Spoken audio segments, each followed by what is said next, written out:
Donc, il y a ces personnes-là. Il y a aussi les personnes que je fréquente sur une plateforme qu'on appelle LinkedIn, qui est une plateforme où on débat beaucoup de l'égalité du genre et puis de l'éducation, de promouvoir la femme, de l'aider à réaliser ses rêves.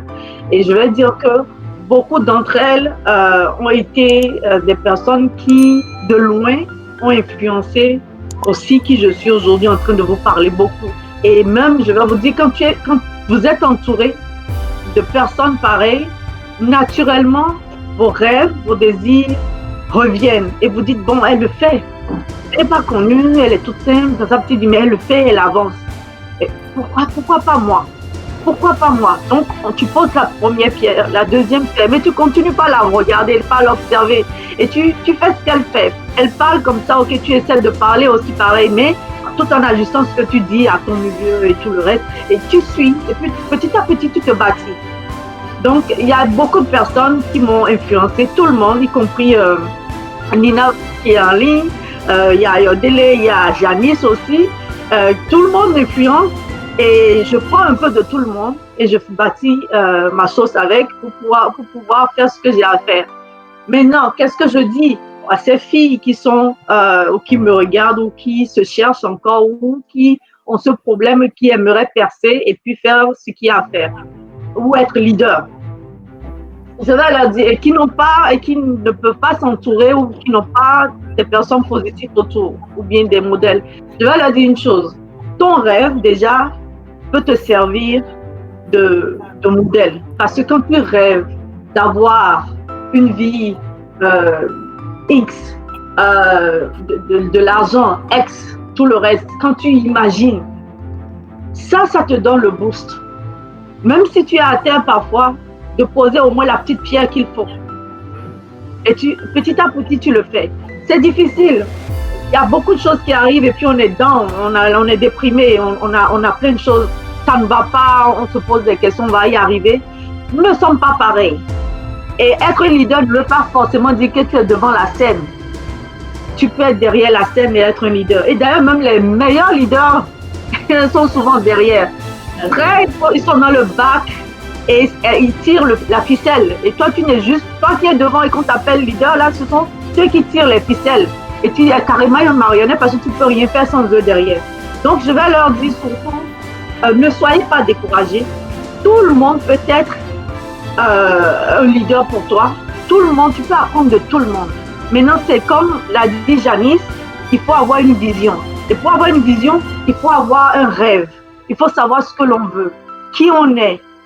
Pourquoi est-ce qu'on a de la facilité à faire ceci et non l'autre? Et savoir choisir. Et de là, quand tu choisis, tu bâtis, tu imagines, tu te dis, bon, et tu le vois, tu sens. En fait, le voir, c'est facile, mais il faut le sentir.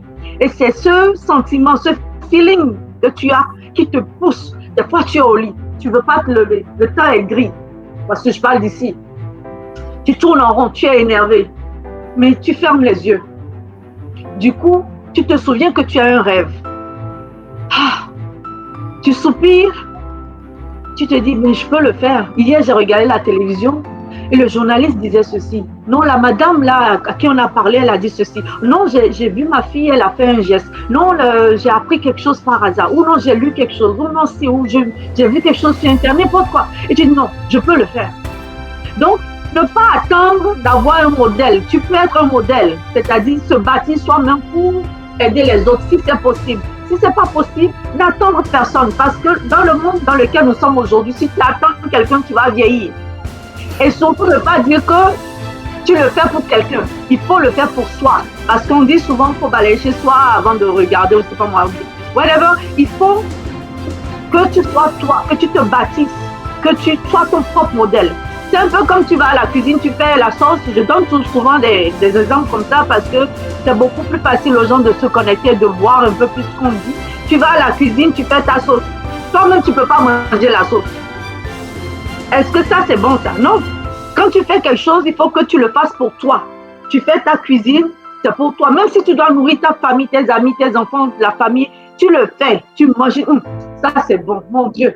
Ah, j'aimerais pas partager. Et du coup, naturellement, même si ce n'est pas bon, même si ce n'est pas un bon goût, L'enfant qui te regarde, qui dit, maman a fait ce geste-là. Du coup, le papa dit, qu'est-ce qui se passe? Ah, maman a fait ce geste-là. Et du coup, non, non, non, ah mon Dieu, ah, ça doit être bon parce que de toute façon, elle fait la main là. Donc, tout le monde court.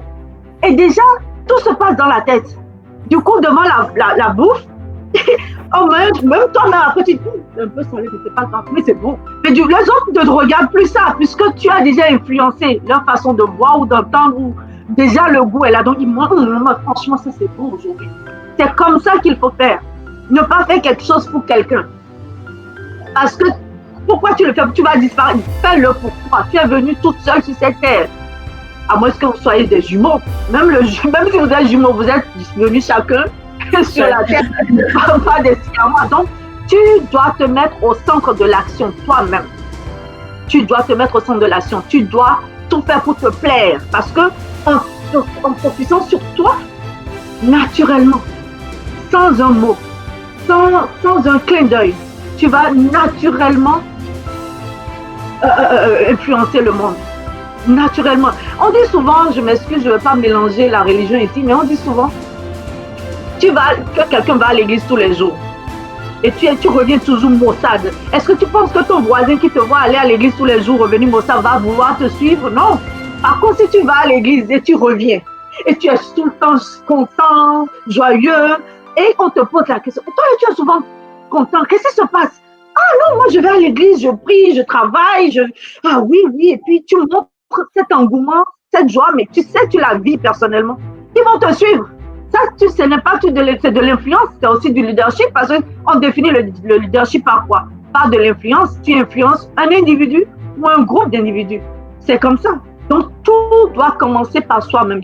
Tu es la personne que tu dois polir. Tu dois te polir. Tu dois te mettre à jour.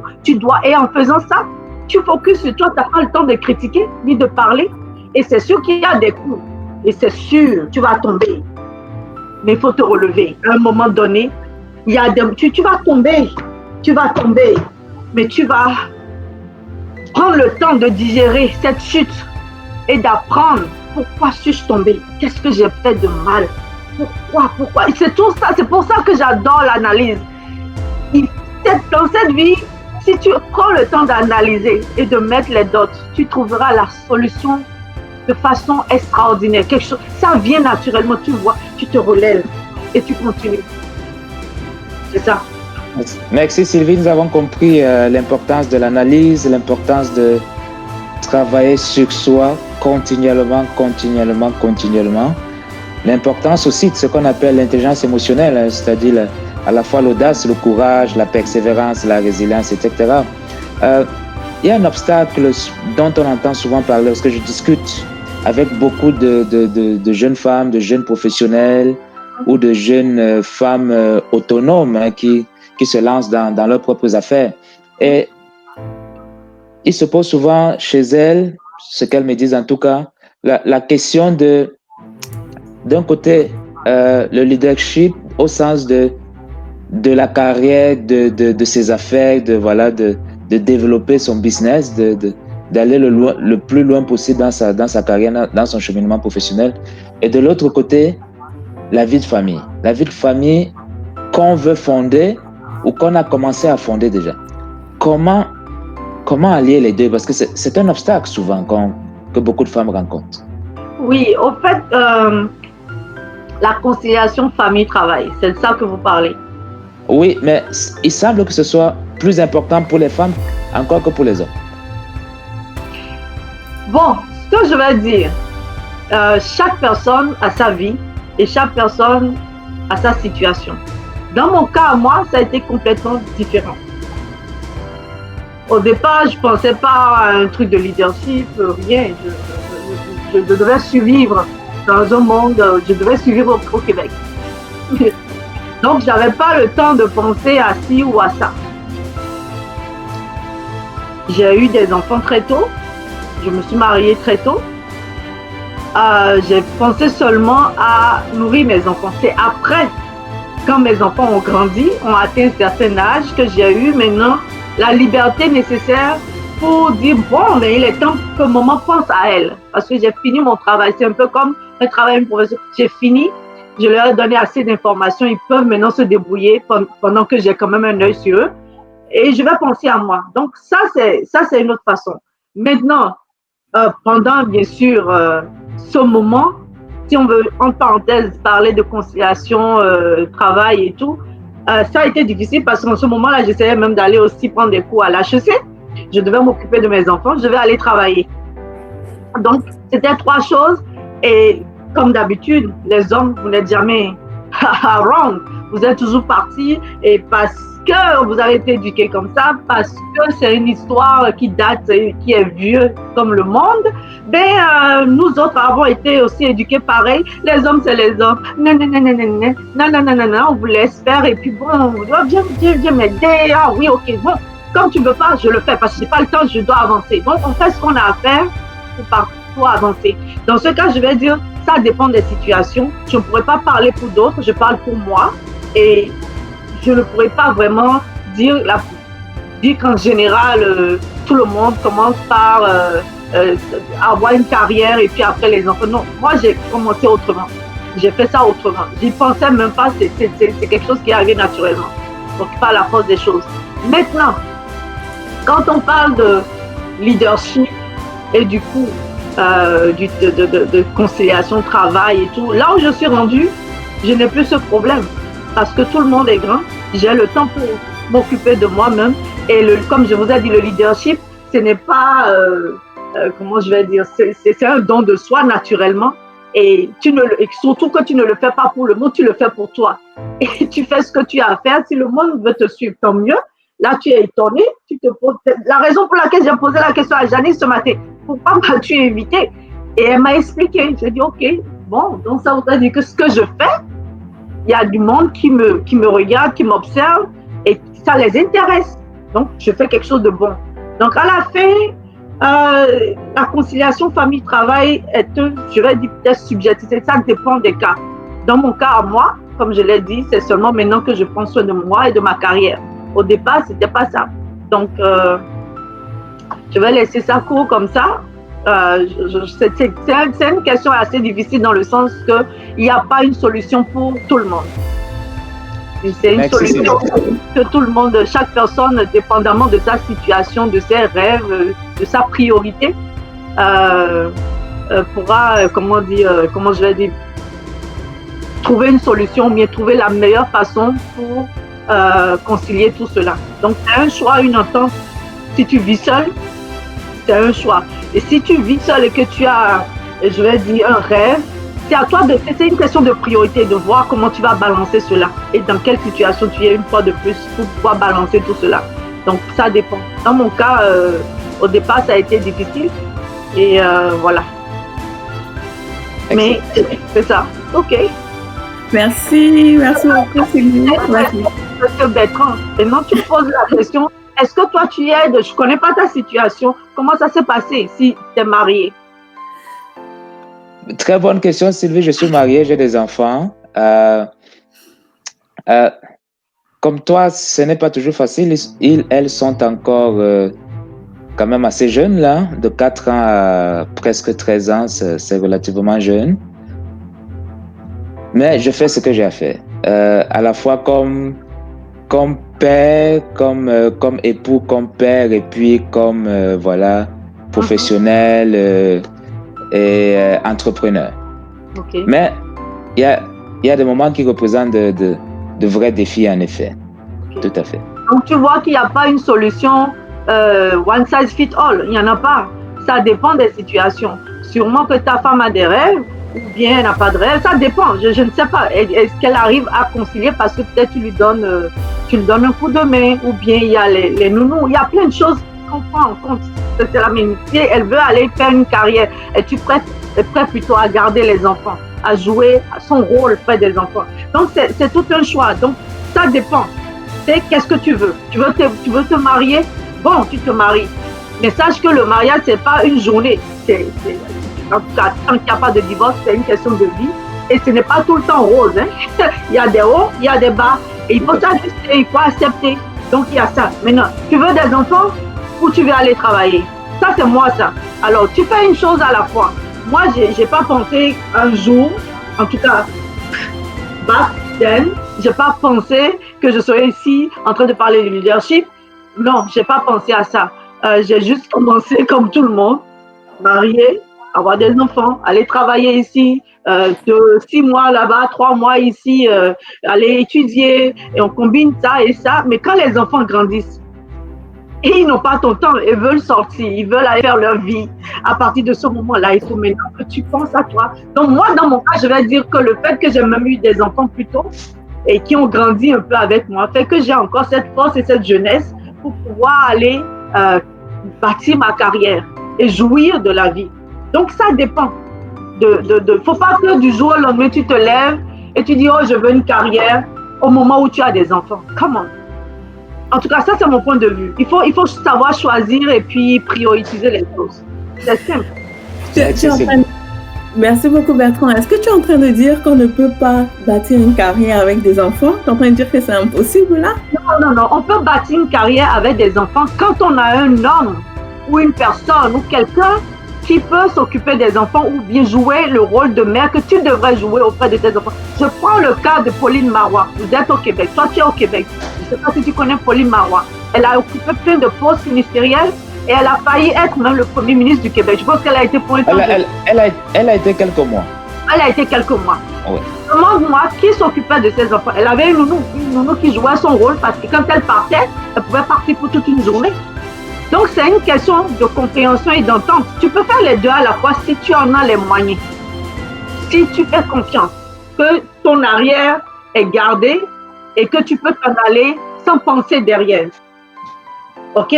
Moi, dans mon cas, je n'avais personne. Donc, je ne vais pas laisser mes enfants à des inconnus. Tu comprends? Donc, c'est ça la question. Si tu as ton entourage qui te soutient, que ton mari est prêt à te soutenir, tu as des belles soeurs, tu as des soeurs, tu as la famille, tu as les nounous, tu es capable de payer quelqu'un à temps, go ahead. Profites-en. Mais si tu n'as rien de tout ça, ça c'est difficile.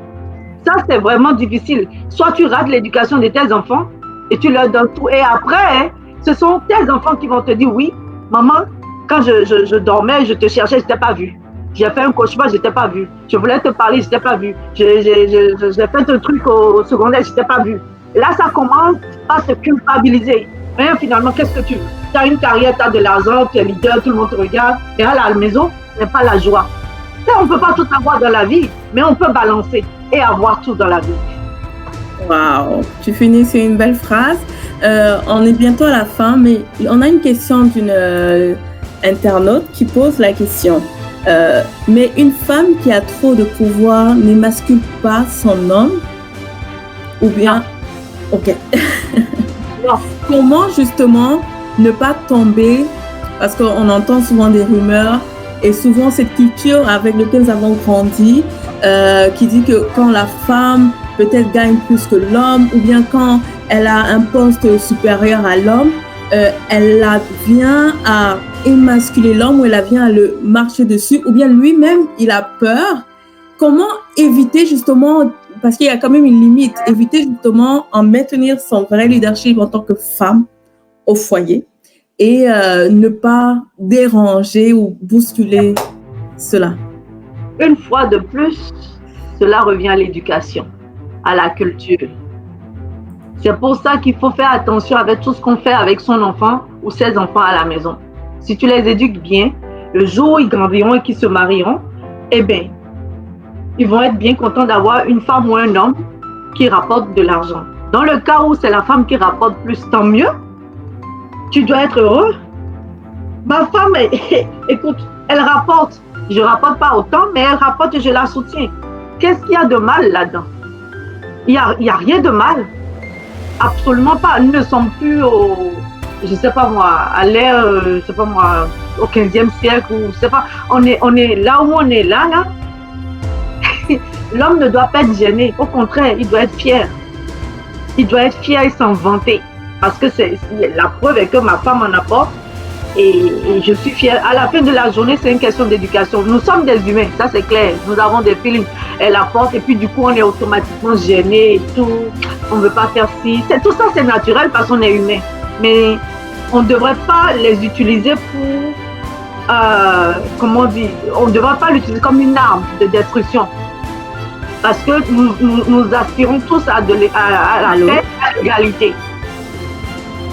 on aspire tous à la paix et à l'égalité. Donc, à partir de ce moment-là, on ne devrait pas penser que parce que la femme a plus de pouvoir, elle a de l'argent. Oui, il y a ces femmes qui, à cause de leur background, dès qu'ils ont de l'argent, ben, ils veulent faire payer le mal. Ça devient de la revanche. Mais ça, c'est tout un autre débat. Naturellement, la femme peut rapporter autant que l'homme et plus que l'homme. Au contraire, c'est bien. Wow. Merci beaucoup. On est à la fin de notre interview, mais juste une dernière question que tu conclues. Comment une femme peut-elle affirmer son leadership dans un environnement patriarcal? Juste une phrase là, une conclusion là, on dirait que tu clôtures, tu nous laisses avec ça. Ça va être difficile pour moi de clôturer pareil, mais je vais le dire, je vais essayer. Dans ce domaine, bien dans cette situation patriarcale que nous vivons tous, pour que la femme puisse prendre sa place et être leader, il lui faut beaucoup de choses, mais les plus importantes sont l'éducation et la confiance en soi. Oser, c'est-à-dire avoir de l'audace. Sans l'audace, tu ne peux pas savoir jusqu'où tu peux y aller. Donc, la compétence, l'éducation, la confiance en soi et puis oser. Ne pas avoir peur. Ça passe ou ça casse, mais tu auras appris quelque chose. Très bien. Oser.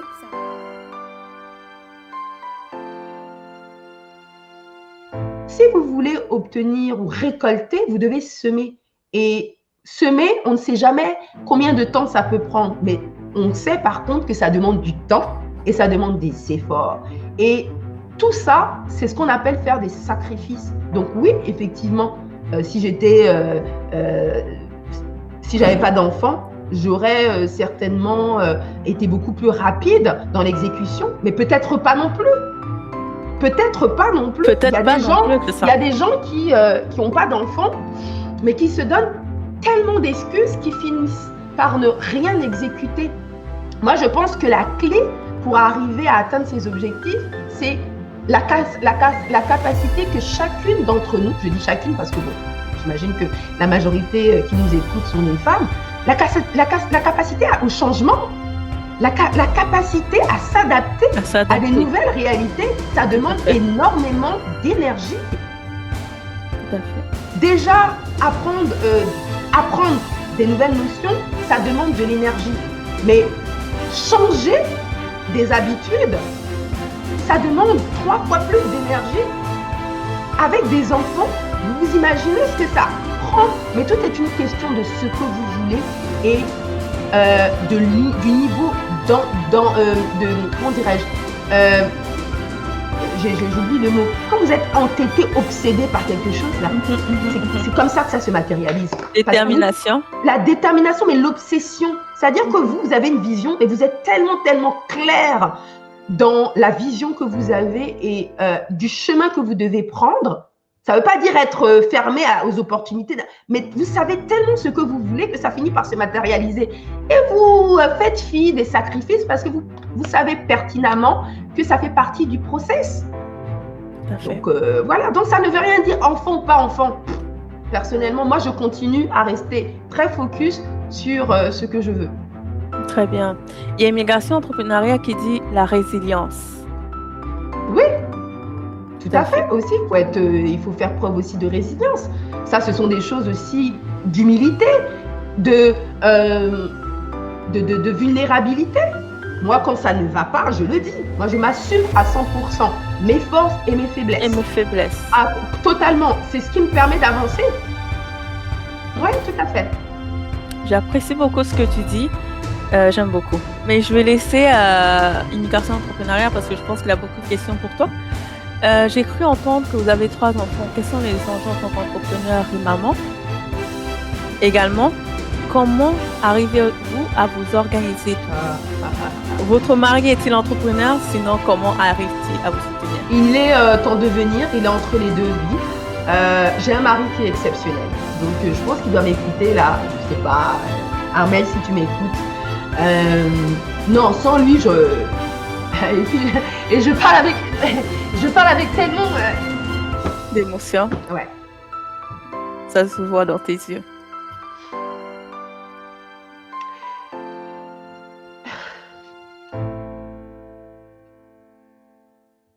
Il s'appelle Amel, c'est ça? C'est venu toute seule. Non, parce que quand vous n'avez pas, quand vous n'êtes pas bien entouré, c'est fou. Tu peux prendre un moment. Quand vous, c'est fou. Quand vous n'êtes pas bien entouré, attendez, en plus j'ai rien là pour. Appelle ton fils s'il te ramène un mouchoir. Il y a personne. Il y a personne qui sont passés. Armel. Ok. Non, j'ai pas envie de crier. Ça va passer. En fait, le fait de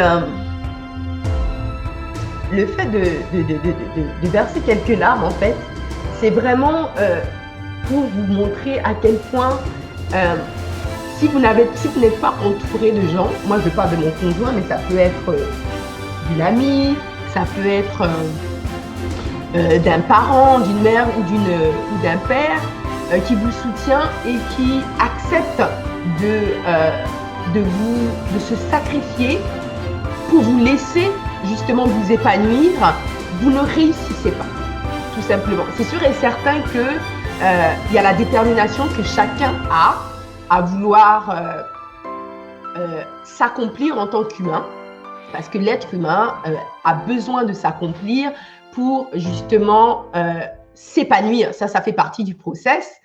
Mais je dirais que vous avez besoin d'être très très bien entouré. Donc c'est sûr et certain que il vous faut quelqu'un qui vous propulse. Il vous faut quelqu'un pour vous dire que tu es capable, que tu ne seras pas parfaite, c'est correct, mais je sais qu'à un moment donné, tu vas réellement éclore et tu vas devenir la femme, la mère que tu as toujours voulu être. Et ça, en fait, pour moi, ça fait partie d'être une femme qui attire l'abondance dans sa vie. Et quand je parle d'abondance, pour moi, c'est au niveau de 4 sphères. Que ce soit l'abondance au niveau familial, que ce soit l'abondance au niveau relationnel, que ce soit l'abondance au niveau spirituel ou l'abondance au niveau financier. Quand vous avez réussi à atteindre ce niveau où vous devez finalement être, tout s'aligne autour de vous, tout fonctionne parce que vous êtes dans votre vérité.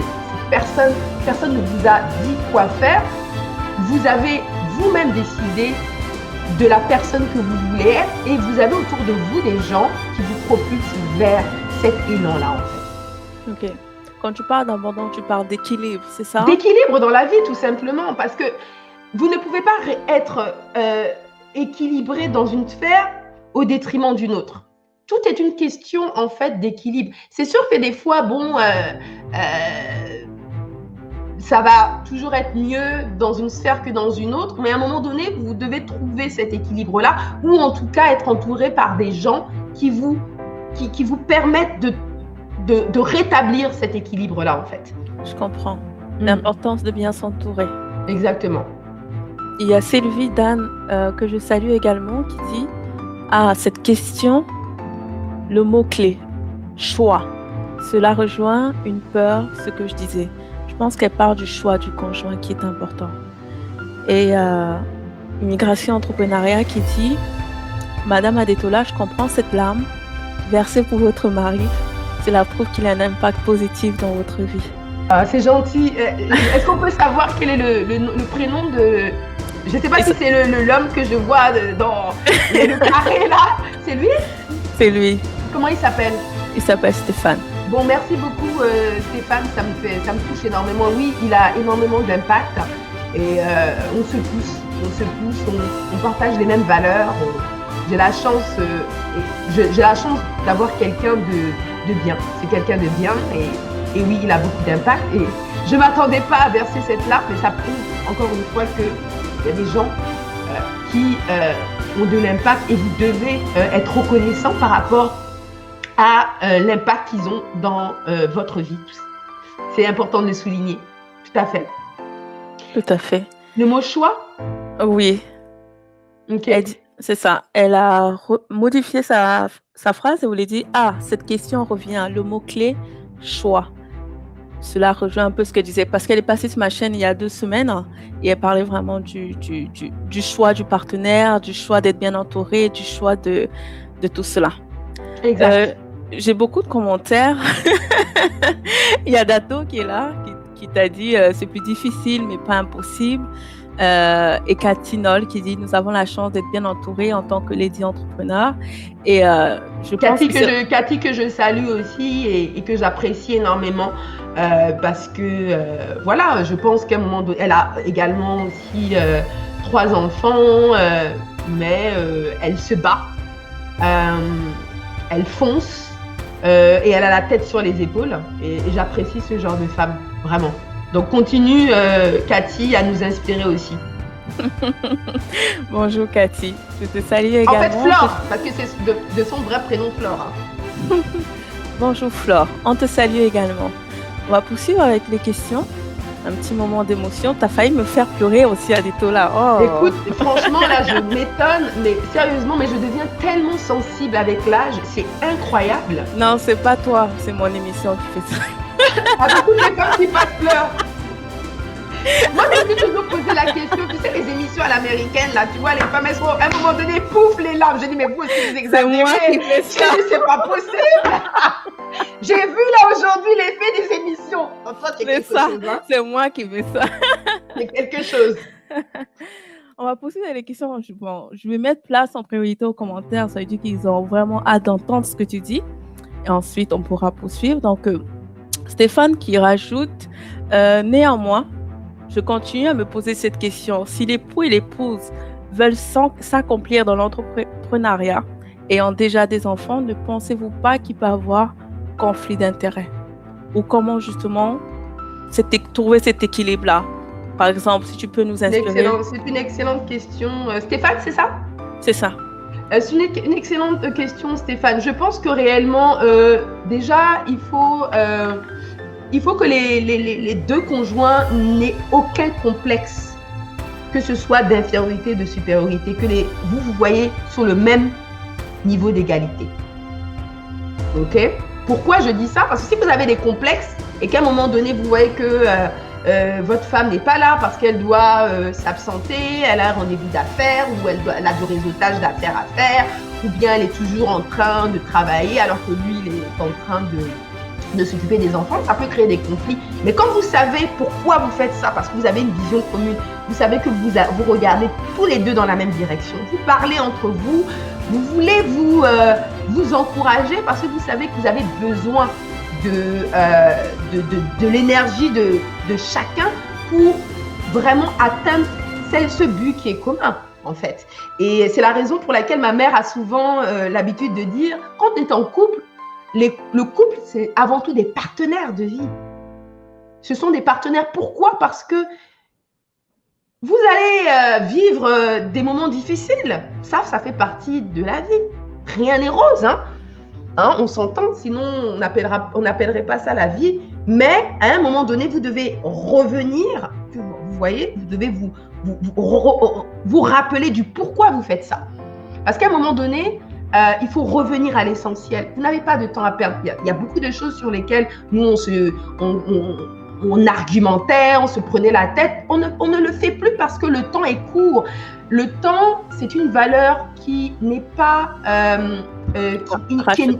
qui ne se récupère pas.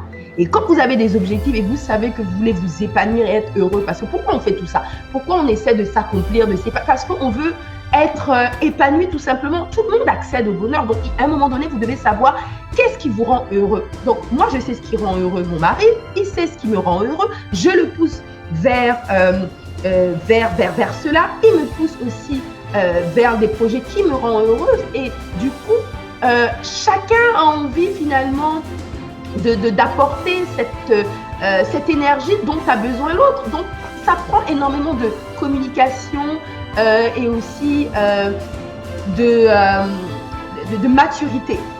C'est surtout ça. Et bon, nous, on est arrivé à un stade de notre vie où le timing, il est parfait. Peut-être qu'il y a 10 ans, le timing n'aurait pas été bon parce que c'est d'autres préoccupations qui sont beaucoup plus prioritaires. Les enfants, etc. Les enfants sont toujours notre préoccupation, mais réellement, tout est une question de timing aussi.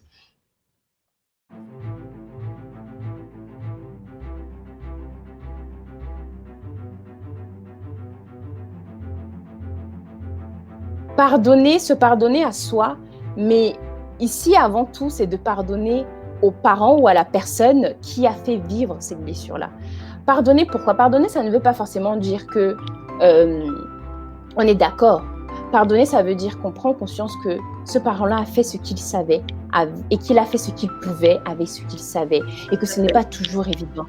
Et que, en tant que parents ou en tant que personnes qui nous blessent, très souvent ces personnes qui nous blessent quand c'est de manière consciente, elles nous blessent de la manière dont elles ont été blessées et elles n'ont pas connu autre chose.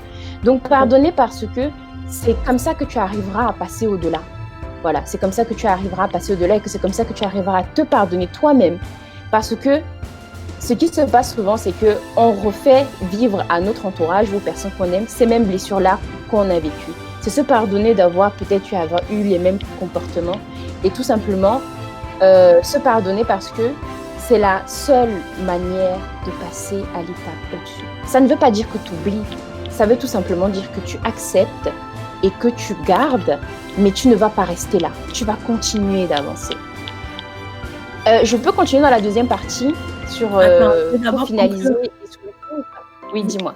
Je vais d'abord conclure avant que tu passes à la deuxième partie. Vous avez été là, vous avez écouté ce qu'elle a dit, les origines du manque d'estime de soi. Moi, je me suis retrouvée dedans. Ce que je tiens juste à dire, c'est que quand on apprend à guérir, quand on accepte cela, comme elle a dit, et qu'on reconnaît que, bon, il y a une tâche quelque part et que je dois la soigner, moi, personnellement, je pense que ça empêche de répliquer la vie qu'on a vécue avec ses parents. Parce que moi, j'ai vécu une histoire et je sais que c'est parce que ma mère ne connaissait pas tout. Elle avait des choses qu'elle ne connaissait pas. Donc, elle m'a appris ce qu'elle savait, puisque on ne donne que ce qu'on a. Si maintenant vous apprenez plus autre chose que ce que vos parents ont appris, ben vous allez donner plus également à vos enfants. Et si vous corrigez justement la blessure que vous avez reçue en les acceptant, ben, moi, mon avis, c'est que vous n'allez pas reproduire la même chose à vos enfants. Exactement. Vous allez plus peut-être communiquer avec votre enfant, vous allez plus être ouvert d'esprit à votre enfant, vous allez peut-être être moins rigide à votre enfant parce que vous savez que la rigidité d'un membre de votre famille vous a blessé, que vous ne souhaitez pas reproduire cela. Donc moi, c'est mon avis. Si vous êtes retrouvés dans ces cas-là, n'hésitez pas à commenter. Donc merci pour votre soutien, partagez et likez pour que ça touche un plus grand nombre. Elle va passer à la deuxième partie. J'ai hâte. À toi, Idira. Voilà, alors déjà tu as très bien résumé les choses, tu as très bien expliqué les choses, c'est effectivement ça, c'est que quand on connaît mieux, on pourra offrir mieux, tout simplement, et on évitera que le cercle se répète en fait avec les prochaines générations à venir. Dans cette deuxième partie, ce qui va t'aider, c'est la première chose qui va t'aider, c'est de construire ta relation avec toi-même. Comme je disais tout à l'heure, ce qui se passe avec le manque d'estime de soi, c'est en fait ce qui se passe avec la relation qu'on a avec nous-mêmes, parce que très souvent, c'est la manière dont nous, on se voit, dont nous, on se perçoit. Et il est important que tu prennes le temps de construire une relation saine avec toi-même. Ça va passer par le fait qu'il est impératif que tu acceptes et respectes l'être que tu es, la personne que tu es, ce que tu as vécu, tout ce qui englobe tout ce que tu es aujourd'hui en fait. Il est important que tu le respectes, que tu te respectes toi, que tu respectes toute l'entité que tu es. Si je parle surtout aux femmes, il est très très très très important que toi, en tant que femme, tu te respectes. Je dis souvent ceci et je pense que tu l'as déjà entendu aujourd'hui, c'est que on est très souvent pas obligé d'aimer quelqu'un, mais on est obligé de se respecter. C'est-à-dire qu'on est obligé d'avoir un minimum de respect pour les uns et les autres. Et ce qu'on applique aux autres, en fait, s'applique essentiellement et principalement à soi. La deuxième chose qui va pouvoir t'aider dans la construction de la relation avec toi-même, c'est de t'aimer. Il faut que tu rassures l'enfant qui est en toi. Il faut que tu prennes soin de cet enfant qui est en toi. Parce que très souvent, en tant qu'adulte, on pense que cet enfant-là, il est oublié. Mais il n'est pas oublié parce qu'il fait partie de nous. C'est parce qu'on était cet enfant-là qu'on est l'adulte qu'on est aujourd'hui. Donc, il faut que tu rassures et que tu prennes soin de cet enfant-là en toi. Que tu lui fasses comprendre que quel que soit ce qu'on vit aujourd'hui, quelle que soit la situation dans laquelle on est aujourd'hui, ah ben, ça va aller. Ça va aller. C'est comme si tu étais un parent pour cet enfant-là en toi. Donc, il faut que tu te traites avec amour, comme si tu t'occupais d'un enfant, sauf que cet enfant-là, c'est toi. Donc, il faut que tu prennes soin de toi avec amour. L'autre étape va tout simplement être d'augmenter ta valeur. Dans la relation que tu vas créer avec toi, ça va être d'augmenter ta valeur. On apprécie, en tant qu'être humain, on apprécie tout ce qui a de la valeur, on apprécie tout ce qui est bien, on apprécie tout ce qui est beau, on apprécie tout ce qu'on valorise, donc il faut que tu augmentes ta valeur. Ça peut passer par plusieurs choses, qui est par exemple de développer une nouvelle compétence, de peut-être faire une formation, de faire une activité qui te passionne, qui va avec vraiment ce qui te plaît, pas ce que tu devrais faire, mais peut-être ce qui te plaît. Donc ça va être peut-être ça. Et donc il faut vraiment que tu augmentes ta valeur. Sur ma chaîne, j'ai fait une vidéo où j'explique certains éléments qui pourraient t'aider à augmenter ta valeur. Donc sur la chaîne Idira Coaching, je t'invite à aller la regarder. Du coup, vu là qu'on est pris par le temps, je vais essayer d'accélérer. L'autre élément va être d'utiliser les mantras. Utiliser les mantras. Qu'est-ce que sont les mantras? Les mantras, en fait, ce sont des affirmations positives quotidiennes que tu vas te répéter. Je partage ça avec toi parce que c'est quelque chose qui m'a énormément aidé. Et en fait, l'utilisation des mantras, des affirmations positives, va aider à reprogrammer ta partie subconsciente, en sachant que très souvent, quand on vit ces blessures quand on est enfant, on les refoule et on pense que dans la partie consciente, elles n'existent plus, mais elles restent dans notre partie inconsciente, dans notre subconscient. Donc, il faut que tu reprogrammes ton subconscient à travers des affirmations positives, en fonction de la blessure que tu as, en fonction de ce que tu dois guérir, que tu choisisses des affirmations positives qui vont aller avec. L'autre élément va être dans la relation, dans construire la relation que tu as avec toi-même, va être de prendre soin de ta santé. Prendre soin de ta santé, prendre soin de ton alimentation, faire une activité qui va te reconnecter avec ton corps. Là, je parle beaucoup aux femmes, c'est quelque chose qui m'a énormément aidée parce que moi aussi, j'ai souffert d'une blessure dont j'ai pris le temps de guérir. Et dans mon développement à moi, dans le développement de cette relation-là avec moi, ce qui m'a aidée, c'est de faire une activité qui te reconnecte avec ton corps. Parce que très souvent, malheureusement, c'est ce dont on parlait un peu de ça tout à l'heure, étant donné qu'on est dans un environnement qui est patriarcal, les femmes ont une sorte de déconnexion par rapport à leur corps. C'est-à-dire que pour tout ce qui se passe à l'intérieur de nous, on a toujours l'impression que les autres ont une meilleure réponse que nous, en fait. Il faut que tu te reconnectes à ton corps, que tu te reconnectes à ta féminité. Fais du yoga, fais de la danse. Reconnecte-toi à ce qui fait de toi une femme, à ce qui fait de toi le bel être féminin que tu es. Parce qu'en tant que femme, tu ne sais même pas, mais je pourrais t'en citer d'énormes quantités de qualités, de valeurs, de prédispositions naturelles, de choses positives qui viennent avec toi juste par rapport au fait que tu es une femme principalement. Donc reconnecte-toi à ta féminité pour pouvoir accepter et exprimer tout simplement tous ces aspects-là en fait de ton être et de ton côté féminin. Tout à fait. Je sais qu'on est pris par le temps, mais je dois quand même commenter. Oui, bien sûr. Juste pour dire, ce qu'elle dit, c'est vrai parce que moi, justement, j'ai changé la vision que j'avais de moi en faisant tout ce que tu as dit là. Genre, j'ai appris à m'aimer, j'ai appris à me respecter, j'ai appris à faire des affirmations positives, c'est-à-dire me mettre devant le miroir et me dire à moi-même combien de fois je suis me dire à quel point je suis belle, je suis intelligente, je suis capable de le faire, je vais y arriver. Et à ne plus regarder le regard des autres qui avaient sur moi, ou bien parce que tout se passait dans ma tête, du genre on me trouve pas belle, on me trouve moche, on me trouve pas intelligente. J'ai compris que, j'ai séparé de ma tête ce que moi je pense et ce que les autres pensent. J'ai mis de côté ce que les autres pensent et j'ai mis maintenant ce que moi je pense. Et ce que moi je pense est plus important pour moi que ce que les autres pensent. Et j'ai compris au fil des années que la pensée des gens, elle est tellement, on appelle ça, l'homme est ondoyant et ça bouge tout le temps. Et moi, je suis quelqu'un, j'aime quand c'est fixe. Si tu me dis A, tu dois rester A jusqu'à la fin. Si à un moment tu me dis B, ça veut dire que je n'arrive pas à avoir confiance en toi parce que tu es instable. Donc, ce que j'ai compris, c'est que les pensées des gens vont toujours changer sur ma vision. Un jour, ils vont me trouver moche. Un jour, ils vont me trouver belle. Un jour, ils vont me trouver ceci, cela. Donc, je me suis dit, ça, c'est pas fixe. Ça, c'est pas normal. C'est moi, ça doit rester fixe. Donc, j'ai commencé à retirer ce que les autres pensaient de moi et me focaliser sur ce que moi, je pense est plus important pour m'aider à avancer. Donc, c'est juste un point. T'inquiète pas, continue. Tu pourras manger un peu à la fin. Non, c'est exactement ça. Tu as complètement raison, en fait. Tu as complètement raison. Et c'est pour ça que j'insiste beaucoup sur construire la relation avec soi, en fait, parce que c'est le socle, c'est très, très important. Il faut commencer par cela. Ton environnement et l'environnement dans lequel on est change et changera toujours.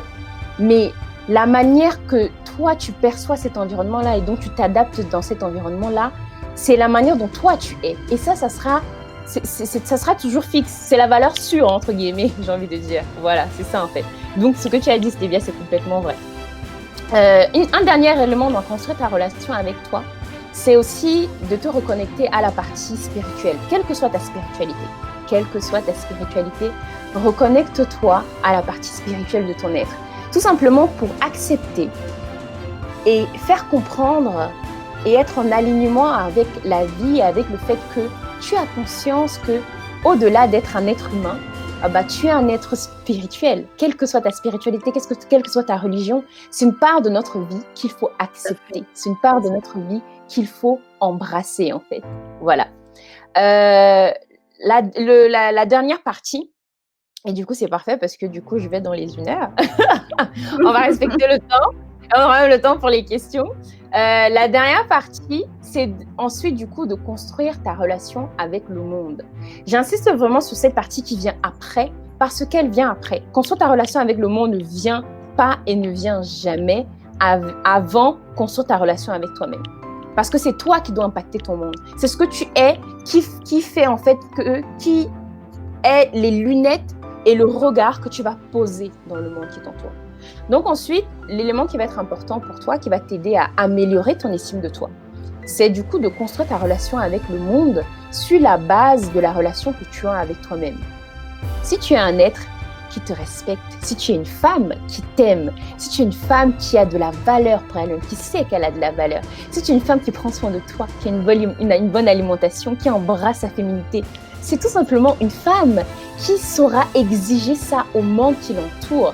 Et c'est toi qui dis comment est-ce que les gens devraient se comporter avec toi. C'est toi qui imposes ça. Si tu te donnes, si c'est quelque chose que tu t'apportes déjà à toi-même, ton environnement ne pourra t'apporter que ça. Et ceux de ton environnement qui ne sauront pas te respecter, qui ne sauront pas t'aimer, tu sauras tout simplement leur dire c'est ça ou c'est rien. Soit ils vont s'éloigner eux-mêmes d'eux-mêmes de ta vie, soit tu sauras leur dire non, moi on me respecte. Moi, je m'apporte de la valeur. Ma valeur, elle est là. Donc, si toi, tu viens en respectant cette valeur-là et en étant dans cette même démarche-là, ok. Si ce n'est pas le cas, non. Et c'est pour ça que je dis souvent, et je dis toujours d'ailleurs, que l'estime qu'on a de soi impacte tous les aspects de notre vie. Quand tu sais que tu as de la valeur, quand tu vas à un entretien professionnel et que tu es persuadé de la valeur qui est la tienne, quelles que soient les questions que ce recruteur va te poser, tu sauras mettre en avant ta valeur. Voilà. Tu sauras lui dire que non, mais moi, je suis l'élément qu'il faut pour ce job-là. Parce que tu seras toujours pleine de ressources, parce que tu seras inspirée toi-même par l'être que tu es, tout simplement. Donc, ce qui va aussi entrer dans construire ta relation avec le monde, ça va être de faire le tri autour de toi. Fais le tri autour de toi. C'est très, très important. ton cercle restreint de personnes, ça doit être des personnes qui t'aiment avec bienveillance. Pas les personnes qui t'aiment avec intérêt, pas les personnes qui sont là autour de toi quand ils ont besoin de toi. Non, pas ces personnes-là. Les personnes qui t'aiment avec bienveillance. Et on sait reconnaître ces personnes-là. On sait les reconnaître. Il n'y en a pas souvent énormément. Voilà, malheureusement, c'est quand même la vérité. Il n'y en a quand même pas beaucoup, mais il y en a et il y en a toujours. Donc, entoure-toi de personnes qui t'aiment avec bienveillance.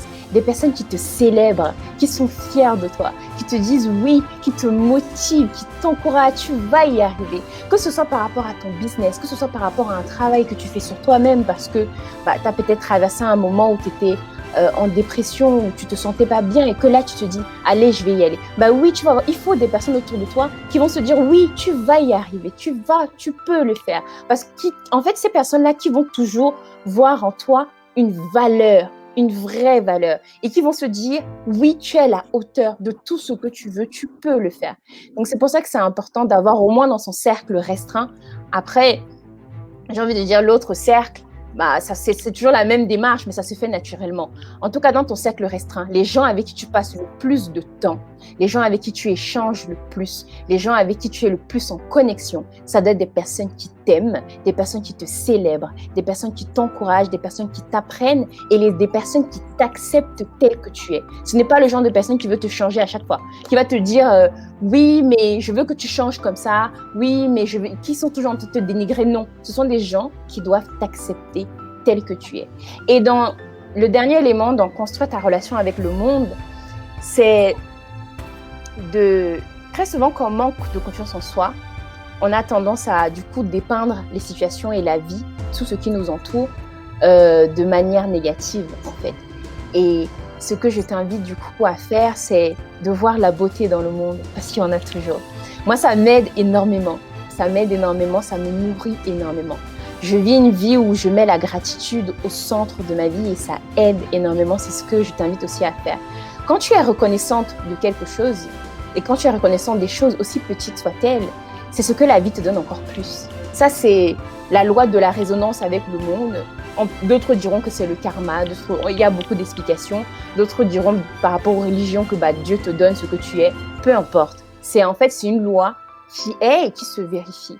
Donc, vois la beauté et l'amour dans le monde. Regarde ton monde avec amour, en te disant qu'il y a des choses bien, en fait. Et ça fait partie des choses qui vont aussi pouvoir t'impacter dans la relation du coup que tu as avec le monde et donc dans la relation que tu as avec toi et donc dans l'estime que tu as de toi. Parce que si tu vois des choses positives autour de toi, c'est forcément quelqu'un qui a une bonne estime de soi, qui voit des choses bien autour de soi. Donc voilà en résumé. Waouh! En tout cas, waouh! Si vous avez des questions, c'est le moment maintenant. Si vous voulez participer, c'est le moment maintenant. Elle a donné sa formation, c'était vraiment profond. Je pense que vous avez des avis ou d'autres choses à rajouter par rapport à ça. N'hésitez pas à commenter ou prenez le lien pour participer à cette formation. J'ai une question pour toi. Oui. Ça t'a pris combien de temps pour arriver à ce niveau d'estime de soi? Est-ce que c'est quelque chose qui se fait chaque jour? C'est quelque chose que tu as d'abord appris, après tu le maintiens chaque jour? Alors, ça m'a pris combien de temps? Ça m'a pris presque 10 ans de construire ça. C'est long. Effectivement et évidemment, il y a des moments où il y a des bons, où tu as une sorte de réelle conscience en fait. Parce que quand tu comprends ce qui t'arrive, quand tu arrives à identifier ce qui t'arrive, que tu arrives à travailler déjà sur ta blessure, sur ta douleur, là déjà tu fais un énorme pas. Ensuite, quand tu construis ta relation avec toi-même, déjà là il se passe encore quelque chose. C'est comme si à chaque fois il y avait des étapes qui se passaient. Et en fait, ce qui se passe en fait, c'est de toujours maintenir ce que tu construis. En fait. Parce que l'estime de soi, si ça s'entretient en fait. Si tu ne l'entretiens pas, tu peux être dans une phase où tu te valorises, tu es bien et tout. Et surtout si c'est fait de manière superficielle et pas assez profonde, demain tu peux être dans une situation où tu manques encore énormément d'estime de toi. Parce que peut-être tu as, entre guillemets, baissé la garde, ou tu t'es négligé, ou tu n'as pas pris soin de ce qui était important. Et du coup, Tu as peut-être pu laisser quelqu'un dans ton environnement, peut-être qui ne te respecte pas, par exemple, tu vois, et qui peut avoir un impact vraiment négatif dans ta vie. Donc, l'estime de soi, c'est quelque chose, comme on l'a vu, qui se construit depuis qu'on est tout petit et qu'il faut entretenir durant toute notre vie. Parce qu'encore une fois, je le répète, mais ça a un impact dans tous les aspects de notre vie. Donc, quel que soit ce que tu veux accomplir, si toi, ton idéal, c'est d'avoir une belle vie de famille posée, d'avoir un mari, des enfants, d'avoir ton travail, pour avoir chacun de ces éléments-là, il faut que tu aies une belle estime de toi pour les accomplir comme il faut. Pour avoir un partenaire, par exemple, qui te correspond, il faut que tu aies une belle estime de toi. Pour avoir un travail qui te correspond et du coup qui correspond à ton idéal, il faut que tu aies une belle estime de toi. Donc, c'est-à-dire qu'à chaque fois, ton estime de toi va t'impacter. Que tu le veuilles ou non, que tu décides de travailler dessus ou non, ça va t'impacter. Et d'autant plus que si tu es quelqu'un qui est entrepreneur, si tu es une femme qui est entrepreneur, qui voit les choses en grand, il faut que tu aies une belle estime de toi pour te dire, moi je peux y arriver, je vais le faire, je peux mettre ça en place, je suis capable de le faire. Il faut que tu aies une belle estime de toi pour pouvoir t'encourager, rester persévérant dans ce que tu entreprends. Et surtout, très souvent en tant que... hey, Vanina très souvent, en tant qu'entrepreneur, un entrepreneur et une entreprise, c'est quelqu'un qui donne et qui apporte de la valeur aux autres.